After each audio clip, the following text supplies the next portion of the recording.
velocity depends on the mass divided by the radius. So for planets going around the sun, it depends on the mass of the sun, but also how far away the planet is. And so as you go further and further out in the solar system, the orbital speeds go down and down just because planets are further away.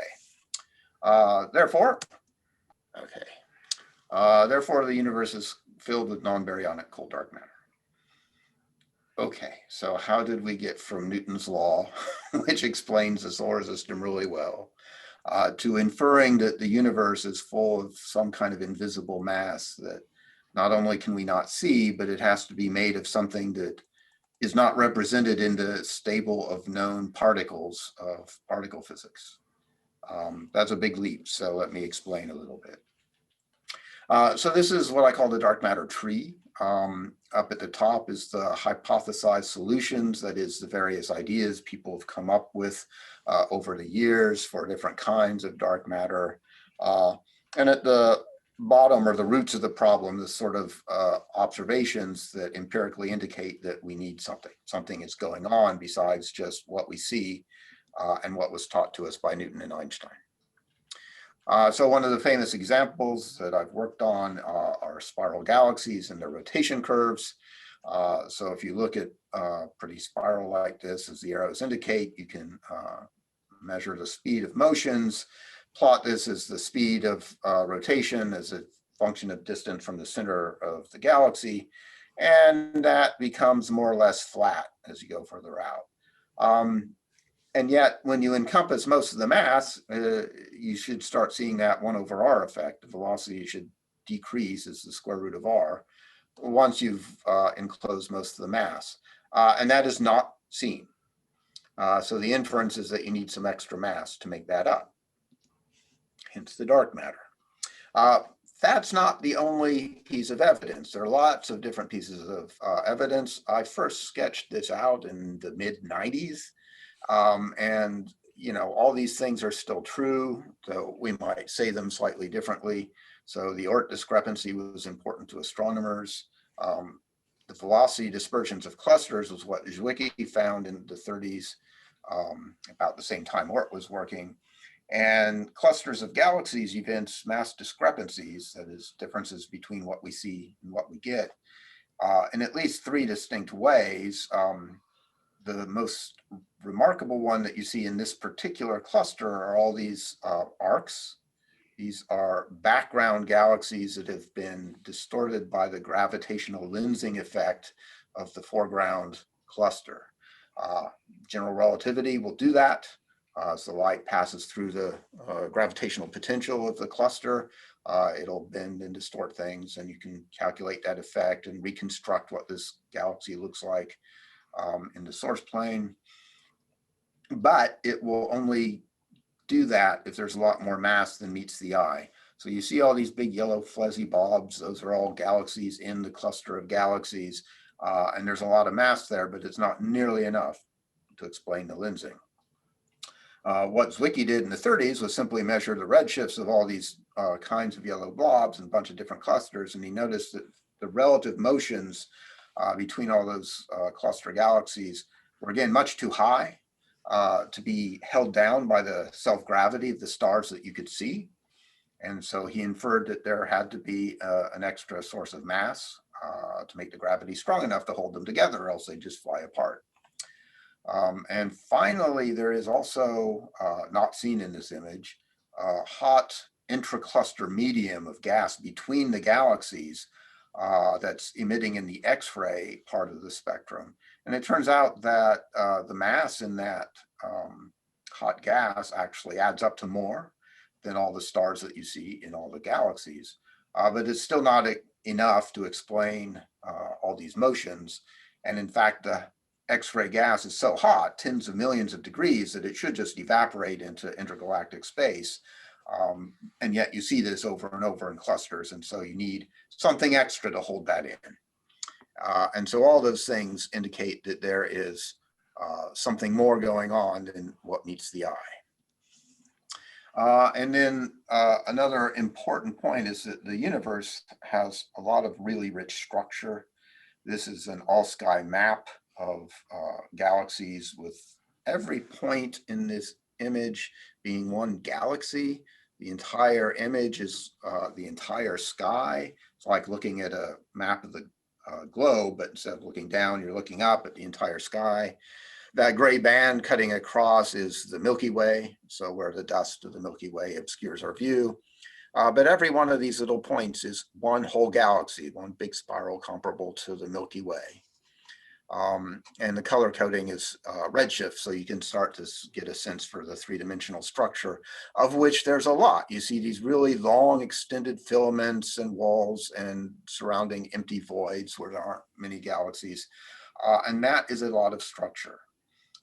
Galaxies, gravity will do that for you, but gravity is pretty weak and it won't make this much structure in the amount of time that it has to work.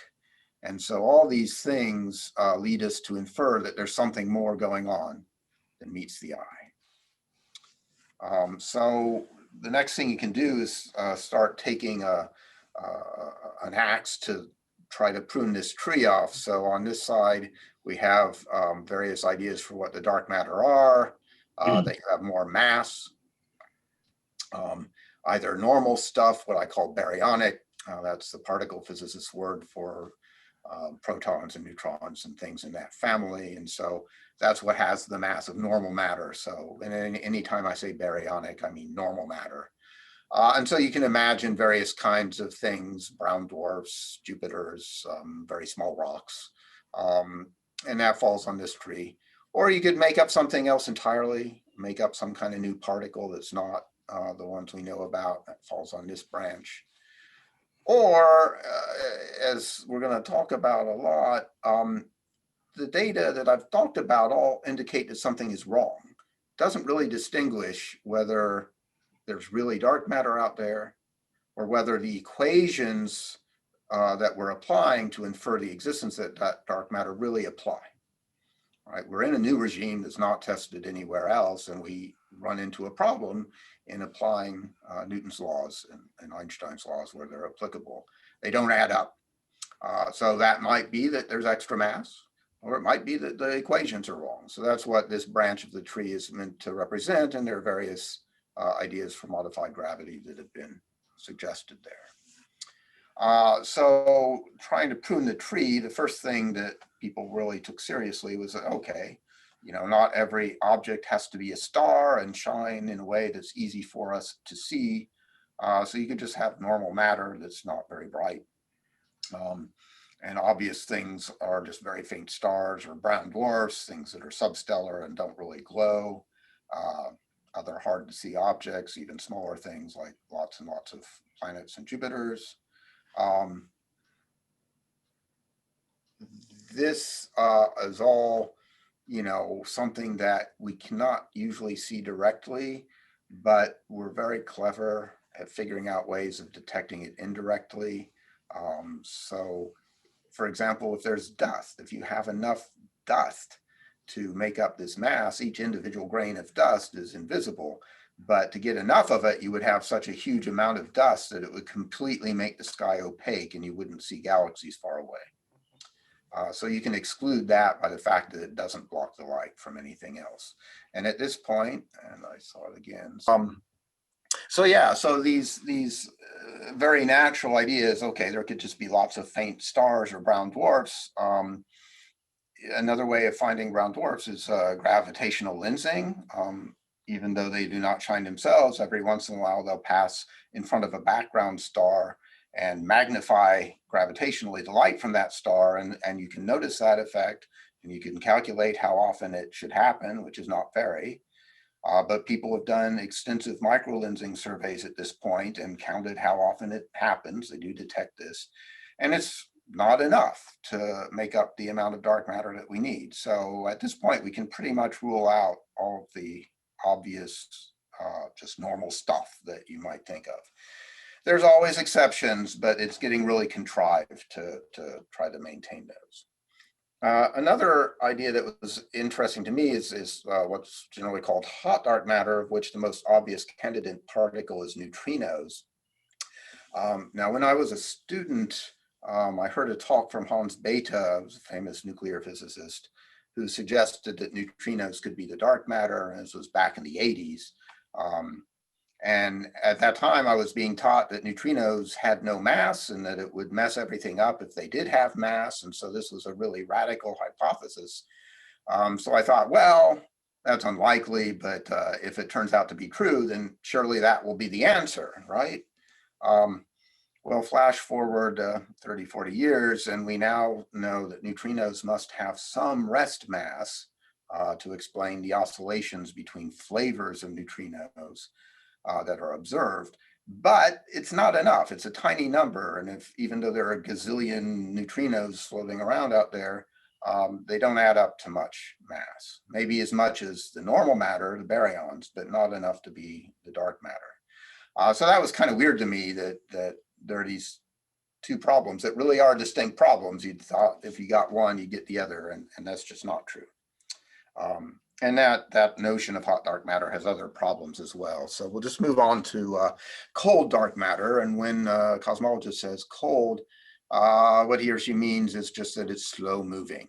It's non-relativistic.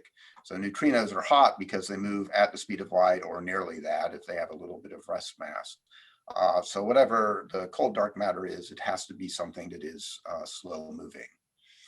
Now we can also rule out all the normal stuff. We've already done that. So you basically have to hypothesize something that's entirely new. Some kind of new kind of particle that's not already represented in the stable of the standard model of particle physics, not a proton or a neutron or a kaon or a pion or any of those things. And that new particle has to have the property that it does not interact with light.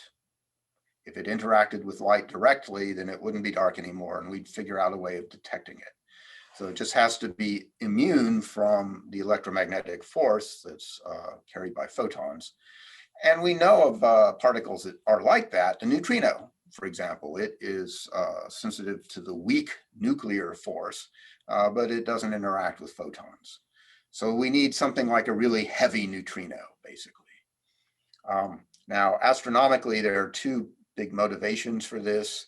One is that if you add up all the mass that you infer gravitationally, it exceeds the amount of normal matter that is allowed from Big Bang nucleosynthesis. We have a pretty good idea of what the budget of normal matter should be for the universe. And again, it's not enough. And the other is that structural growth to get from the initial condition we observe for the universe in the microwave background, which is very uniform and homogeneous, to get from that very smooth initial condition to the final structure that we see now, you need something to goose the process, to speed it along. And since the cold dark matter is hypothesized not to interact with photons, it does that very well.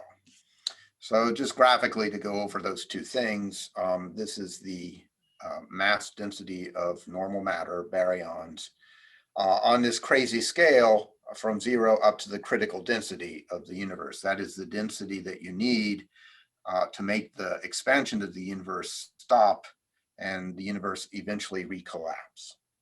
Okay, and that was sort of a weather mark that people hoped that that would be the case because it was the only natural scale in cosmology.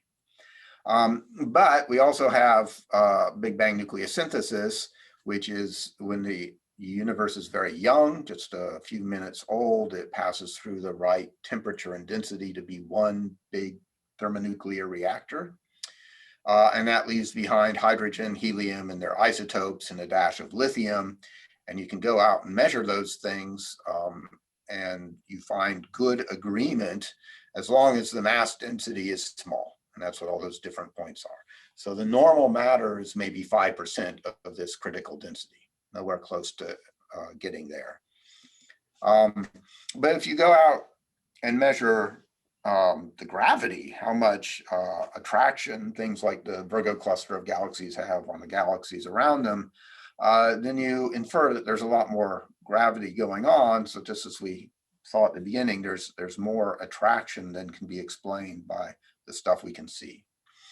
So it's pretty straightforward, right? This is the normal mass that's allowed to explain the observed abundances of the light elements, something that's really well understood theoretically, and also constrained by a number of independent observations. And then we need more gravity. So there's something gravitating, it has mass, that exceeds what we can get from normal matter. So there has to be something else out there. That was the argument that convinced me in the first place. The argument that was important to corroborating that, and is by some people these days cited as being more important, is the growth of structure. So on the left here, you have a baby picture of the universe. This is an all-sky map of the cosmic microwave background. At early times, this is basically when the universe was just a few 100,000 years old, and it's incredibly uniform. Now you see all this structure, but we've had to turn the gain up. In fact, we had to search for this decades and decades before we even detected it. And then you have to turn the gain way up to see anything. Really, this is very smooth. The variations in this is 1 part in 100,000. So it's smoother than the surface of glass. And so what that's saying is that the early universe, this piece was pretty much identical to that piece, was pretty much identical to that piece, very homogeneous. Now, when you look very closely, you see there are tiny differences, blue spots and red spots. And so there are slightness. This part has a little more mass density than that part. And gravity will make the rich grow richer. So anything that starts out with a little extra mass will attract more mass to it, and then it has more mass, and its bank account will grow and grow. And eventually you can form structures like galaxies, and the rest of us are left in between in the voids with no money, right? And so you can get to this modern day picture where there are, it's very inhomogeneous, where you have big empty voids surrounded by these filaments of galaxies where all the matter ended up. Gravity does that. It'll take you from A to B, but it's weak and it won't get there won't get here from there in the time allowed, which is a long time, but it's still not enough since the initial condition is so smooth. So you need to do something to goose that process and speed it along. And that's what the dark matter will do for you, provided it doesn't interact with the photons. So those are the two things that really kicked off the cold dark matter paradigm, which is what I grew up believing in, which is what most people in my field still believe in. And those are the essential reasons. There are others, but those were all seen as corroborative. These were the ones that got it going, and makes it hard to question emotionally. And it was hard for me to come to the realization that both of these points, 1 and 2, only hold when gravity is normal. We could imagine growing structure faster because the force law is stronger. We could imagine that we infer the gravitating mass to be greater, not because there's really more mass out there, but because the gravity itself is stronger. So really, all of these things always just sort of indicate that we need something more, but it doesn't really tell us which branch we're on. Nonetheless, it seems less radical to suppose that there are more particles out there than we know about. Particle physicists are always discovering new things.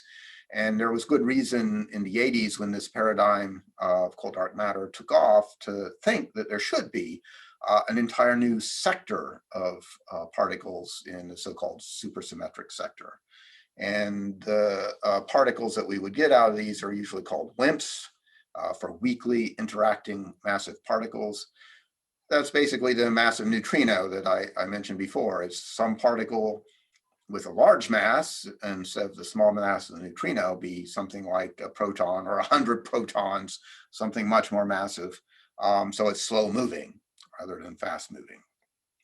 But it would interact with the weak nuclear force, which gives you an avenue to try to detect them in the laboratory. So that's a well-posed hypothesis. And so most of the field went down this particular branch. We don't think the hot dark matter can work. We could always make something up, and a lot of people are doing that these days. So that question mark has now blossomed into a whole another tree in its own right. But this is still the preferred branch by most people. And in fact, it's been true that that's the preferred branch for so long that for many years, really decades at this point, we have acted as if we knew for sure that this was the right answer, in spite of the fact that we don't. We've never detected these things in the lab. We've inferred their existence, and so it's like one of Dr. Evil's escape, death sentences. Like, I just assume everything goes to plan. And so this is where we get back to Josh Billings, well, what gets us into trouble is not what we don't know, it's what we know for sure that just ain't so. We've been acting for sure that this was the correct answer to the point that we have built, dozens of really sensitive laboratory experiments, usually in underground mines, to look for these things. And the reason you have to put them in underground mines is because you have to make a detector that is so sensitive that anything else in the world will set it off. So you want to bury it, protect it from the cosmic ray showers by, using the crust of the Earth itself to shield it. You have to shield the device itself, even once it's in the mine, just from the natural radioactivity of the walls of the mine. And the experimentalists have just made fabulous progress in improving the sensitivity of their experiments to exclude those sources and be sensitive to any of these particles from space, which would just go right through the Earth, right through the walls of the mine and into their detector, so that that's the only thing they could detect. And so they come up with this figure of merit, which is basically the interaction probability. How likely is it that one of these WIMPs is going to interact with a nucleus in the detector in a way that would produce a signal? And that correlates with the mass of the WIMP particle, and the peak sensitivity is where these lines dip. It depends on the kind of target nucleus that you're using, because it's just basically an elastic collision. And so the detection probability is maximized when the mass of the WIMP is equal to the mass of the target nucleus. So early on, this was the predicted range in which WIMPs were expected, going back into the 80s and the early 90s. By 2008, that had been excluded because people have been working on this all along and making more and more sensitive detections. And basically this line is, well, look, if it had been up here, we would have seen something. So all that says is that the interaction probability has to be less. In 2008, this had already been going on a long time, so there were many papers, but one by Trotta et al. Made this prediction with full knowledge that this region had already been excluded. So it's not like this was a bad prediction, it's just that it was already ruled out. And I remember this because there was a meeting at the time, and it seemed to me like they were moving the goalposts, and I said, well, geez, is that really fair? Oh yeah, it'll definitely be here. And I'm like, but there's this tail here. How much the probability is in the tail? I don't know, it's only like 1 or 2% there. It's going to be here, don't worry. All right, so a decade on, that's all been excluded. The experimenters have really made fabulous progress in not detecting this stuff. And it's meaningful progress in that had these particles existed in the ways that we conceived of them, we would have detected them by now, clearly and easily. So the theorists can keep shifting the goalposts, but they're not really talking about the WIMPs that we invented in the first place anymore. They're talking about modified versions of modified WIMPs. They just have to move the goalposts. So that is a problem to me because I was, convinced by this WIMP hypothesis because there was a good prediction for what the particle should be. That particle doesn't exist. Historically, we've been here many times before in cosmology. I ran across this quote not too long ago from Agnes Mary Clerk, who wrote a popular account of 19th century astronomy. And this quote is from 1890. Now, in the 19th century, people were already using telescopes and photographic material to record the sky, both pictures and spectra. And they had worked out that basically the Milky Way was it. Everything out there was in the Milky Way. And they had good reason to think that. And so it's a great quote here that speaks to how language evolves. That she says, no competent thinker with the whole of the available evidence before him can now, it is safe to say, maintain that any signal nebula to be a star system of coordinate rank to the Milky Way. A practical certainty has been attained that the entire contents, stellar and nebular, of the sphere belong to one mighty aggregation. So to translate that a little bit, what she was saying is that everything was in the Milky Way, including the spiral nebulae. At the time, it was believed that these were basically gas clouds, like this picture of the thing behind me. This was a swirling cloud of gas that was within our own Milky Way galaxy. There was nothing outside of it. It just tapered off into an indefinite void. And they knew that, and they had good reasons for thinking that. They were not dumb, and they really made a lot of progress. And now we recognize that thing as a star system of coordinate rank with the Milky Way, something, an island universe outside of our own. So what happened? Well, people keep arguing about this. There's nothing in astronomy that can't go wrong. I mean, that's the one thing I've learned doing it for decades.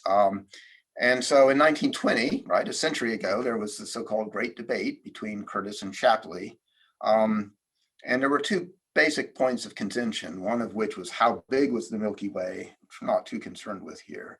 And the other is, what is the nature of the spiral nebulae? Are things like that just gas clouds within the Milky Way, or are they in fact island universes like the Milky Way, so far away they could be as big as the Milky Way? And so Shapley had the better end of this debate at the time, and he was right about the size of the Milky Way. It was bigger than people had appreciated up until then. But that led him to infer that, yeah, it really could hold everything, whereas Curtis was the one holding out for the, at the time, more radical proposition that the spiral nebulae were external to the Milky Way. And in 1920, I think the impression I get from reading up on the period is that really more people were convinced by Shapley's argument. And then all through the 20s, this chap named Hubble was working on this. And in this image from the Carnegie Atlas, there's this little var marked up there where he found a variable star. That was a Cepheid. People by then already knew that Cepheid variables luminosity correlated with their periods. So he could measure the period and infer how far away this thing was. And it was clearly outside the confines of the Milky Way. So in 10 short years, we went from saying, yeah, probably everything's in the Milky Way, just like Clark had said 30 years previous, to saying, no, that's wrong. The Milky Way is just one of a huge sea of galaxies, and that's where we are today. So I like to tell that story because things can change, right? That's a complete turnaround in our conception of the universe, and there's no reason to think we're done with that.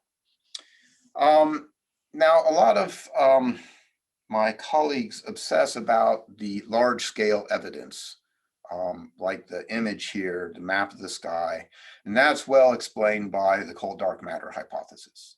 I point out problems on the small scales of galaxies, right? Each point here is just a dot to them. To me, it's an entire galaxy of hundreds of billions of stars, and yet that's small to a cosmologist. So how should we weigh those different lines of evidence? And I was struck rereading Tolkien that he addresses this problem, that I have paraphrased his words, and it didn't take too much rearrangement to cast it in astronomical terms, that a single galaxy might seem like a little thing to those who consider only the immeasurable vastness of the universe, and not the minute precision to which all things therein are shaped.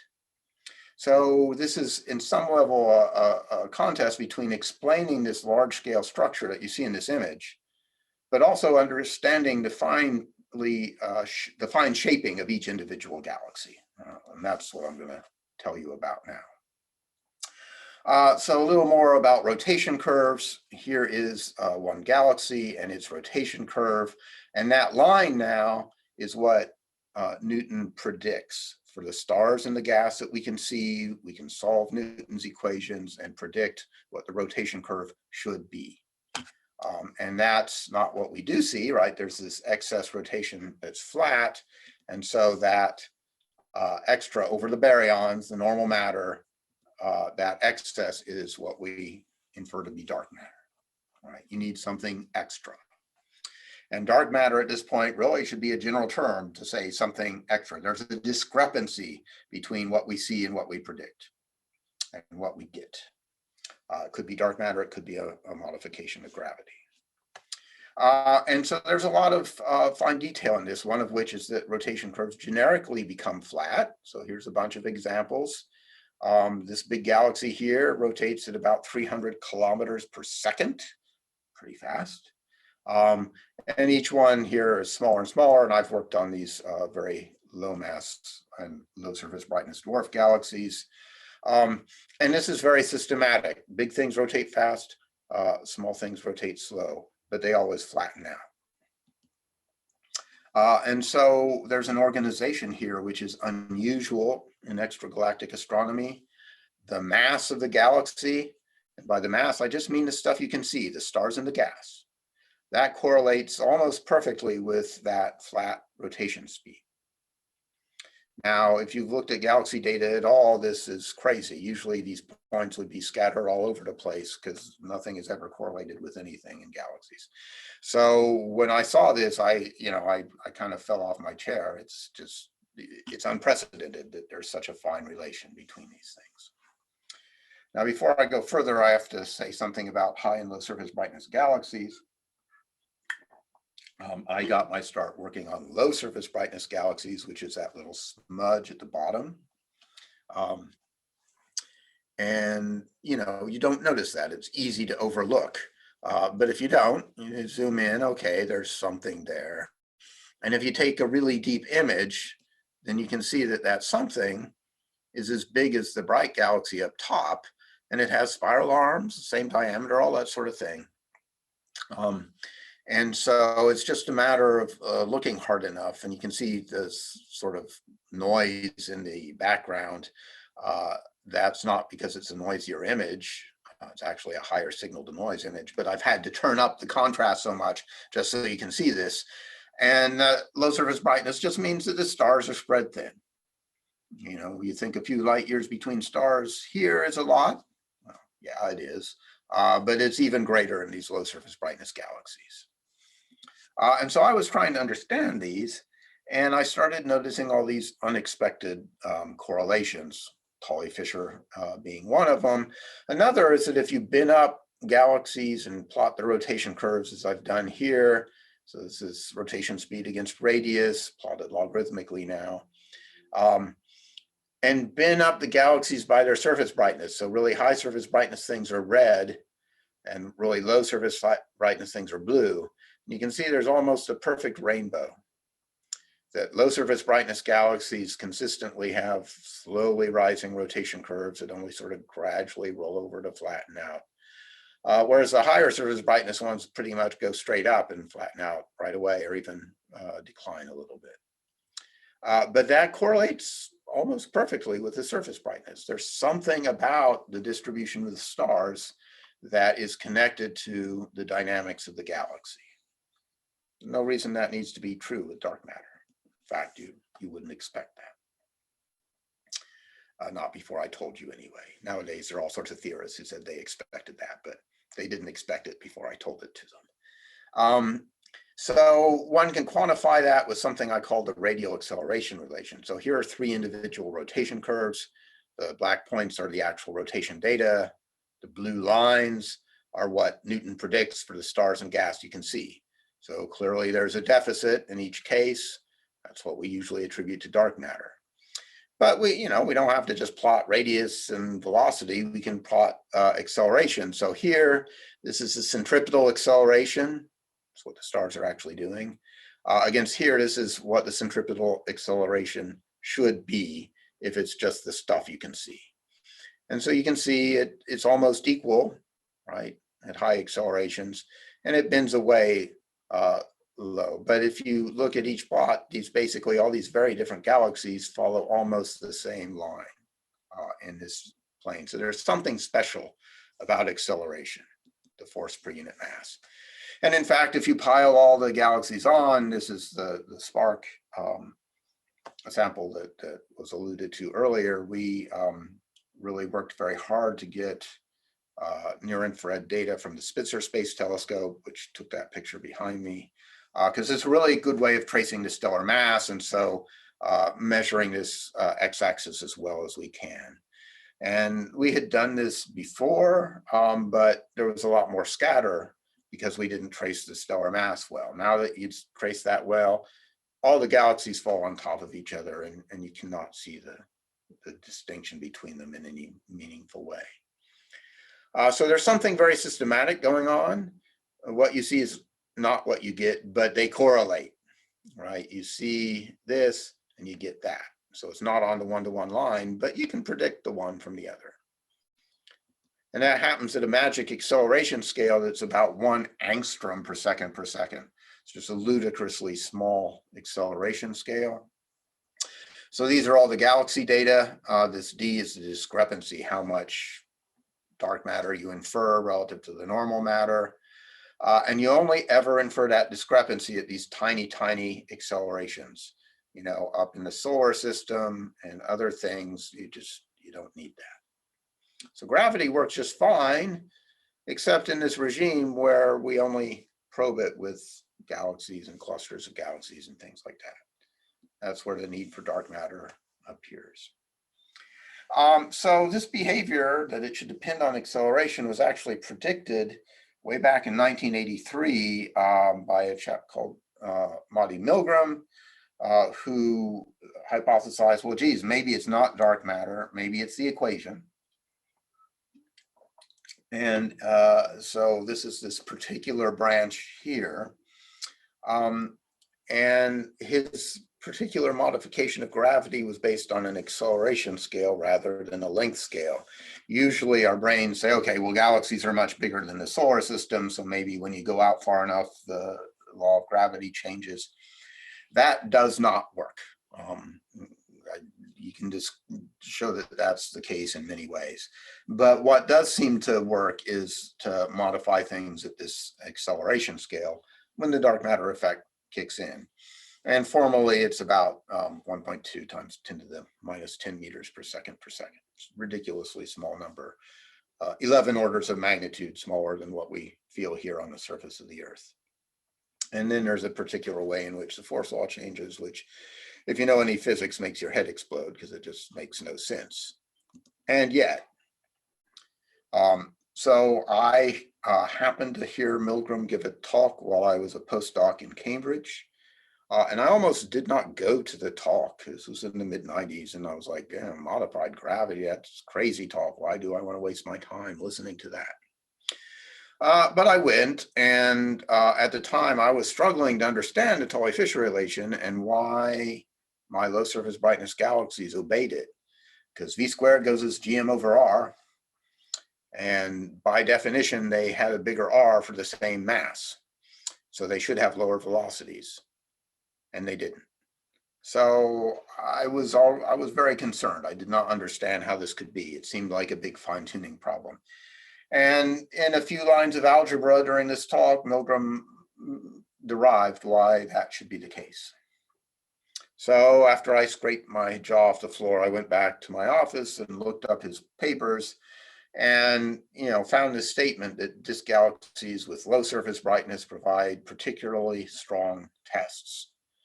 And I remember thinking at the time, great, I have been working on low surface brightness galaxies, had all this new data, so I will be able to falsify this stupid theory. That is the attitude I had. And so I've highlighted some of the things here and written them out. These are all predictions that he made in 1983 before any of these data existed. So first, Tully Fisher, right, this relation between how much mass you can see and how fast the flat rotation speed is. So he said it would have a particular slope. That's that line there. Well, yeah, that turns out to be true. Didn't have to be in dark matter. In fact, the slope should be 3 in most theories of dark matter. The normalization is set by this acceleration scale. You have to use data to infer that, but doesn't always have to be true. And basically that every point is close to that line says that the acceleration is always the same number. It's a universal constant. Fundamentally, this has nothing to do with dark matter. It's what you can see. The mass of that is what correlates with the flat rotation. And what really had attracted my attention was that it didn't depend on surface brightness. So I have binned up by color here galaxies of different surface brightness. Again, high surface brightness, these crazy magnitudes per square arc second units. High surface brightness in red, low surface brightness in blue. I had predicted there would be a shift because Newton told me to. There's no shift. They're all on the same line.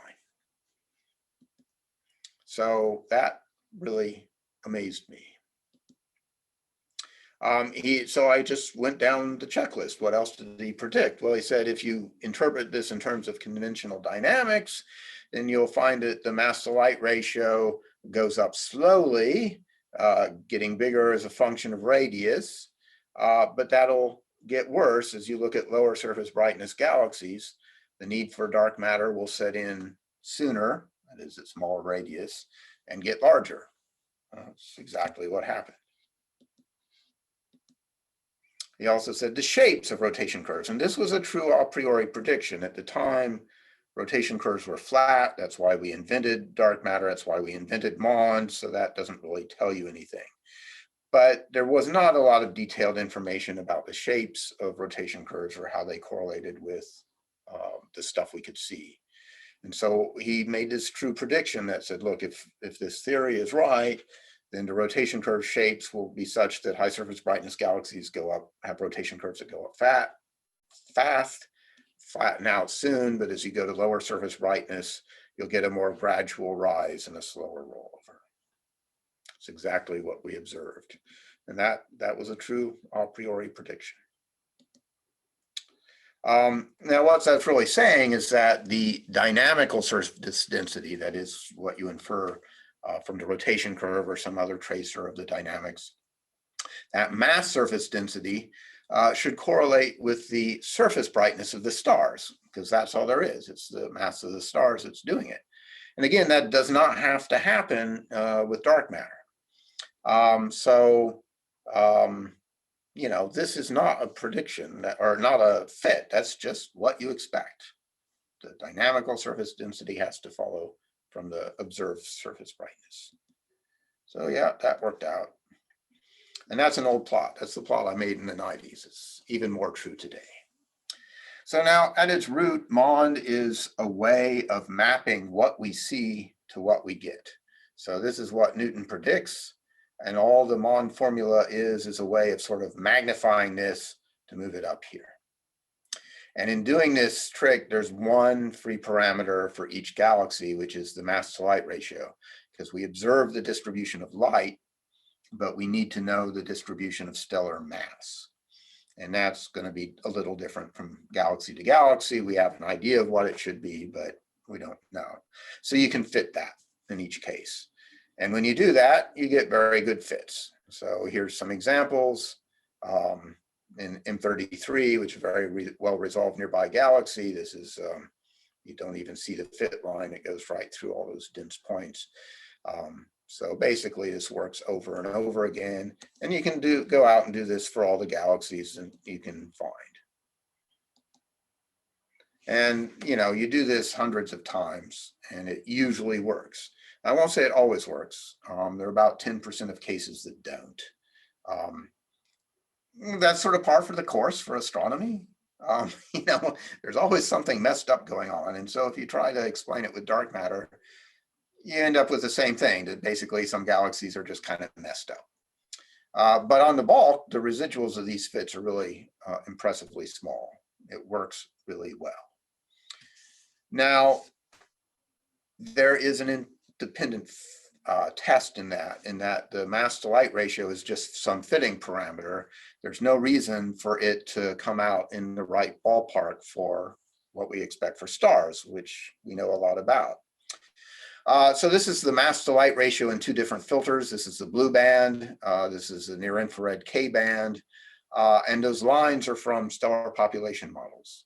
They have nothing to do with MOND.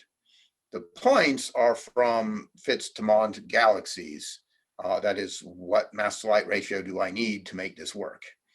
And you can see they follow the same trend. And in fact, they even recovered a scatter. You expect more scatter up here than in here. That's just how stars work.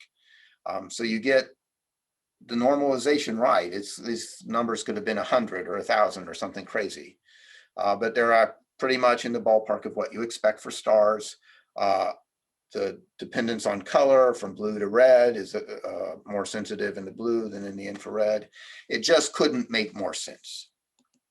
So, you know, you can go and check if these mass to light ratios make sense in terms of what we know for stars, and the answer is yes.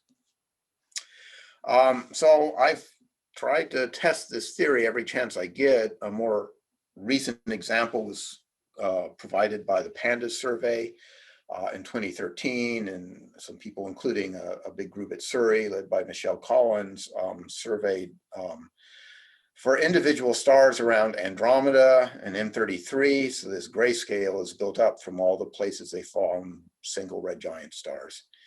And then God came along and circled all these little dots. Those are dwarf satellite galaxies. And so some of them were already known, but they were discovering a bunch of new ones. And so there was an opportunity to use this theory, MOND, which lets you go from what you see to what you get. So we could actually predict the velocity dispersions, how fast the stars are moving.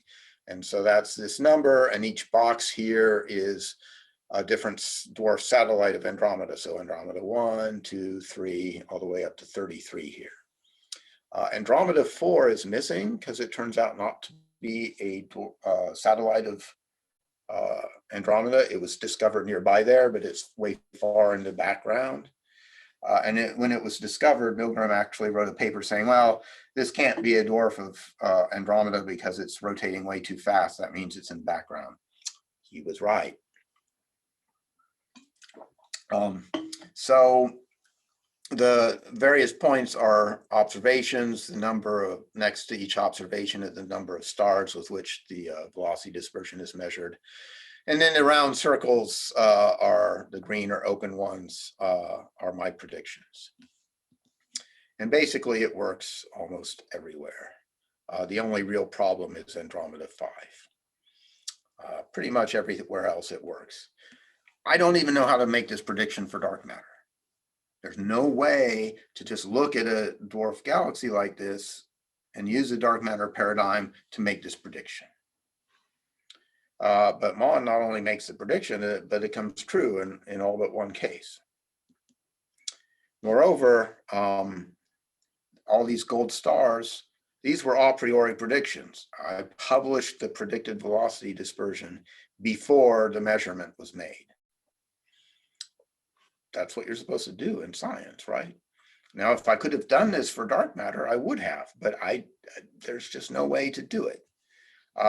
So this is telling us something. This is also true for Crater 2. I'll skip through this. It's a newer dwarf that was discovered.